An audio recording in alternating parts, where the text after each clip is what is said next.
Welcome, everyone. My name is Cameron Billette. I am a rising junior at the Howard University. My major is media, journalism, and film, while my minor is computer science. And the title of my project is The Fourth Estate, News or Entertainment.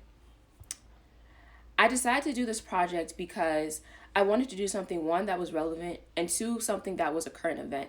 And I thought nothing better than to do a project on the media analysis of the press coverage during this coronavirus pandemic.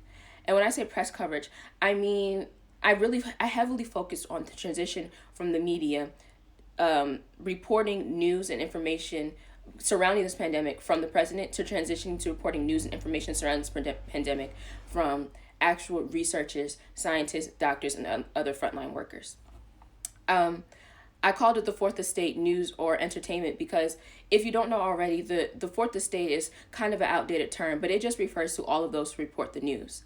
And as we all know, the news has an obligation, yes, to be objective, yes, to be fair, and yes, to be relevant. But I think most of all, which it is lacking today, is the objective to be truthful. Ever since Trump got into office, I've just felt like the media has lacked truthfulness, not because they aren't reporting what's happening or what's going on, but because it's 4 years now, and we know that we have a president who lies and who gives misinformation and who is narcissistic and just wants to hear himself talk.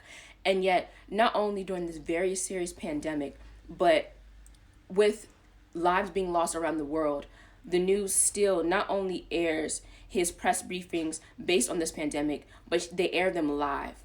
I wanted to do my media analysis basically on when the news was going to go back to its roots, when it was transitioning from being entertainment to being actual news, and actually fulfilling its responsibility to society by telling correct and truthful information. I wanted to show the transition of how I believe that the news finally took it upon themselves and finally took back their rights and started fulfilling their obligations to society. My methodology was pretty easy, I would say, considering that this is not only a current event but an ongoing event. Most of my research came from just watching TV and the news, my mother's channels such as MSNBC and CNN, to also just scrolling through Twitter on my timeline and YouTube, which are the two apps that I use the most.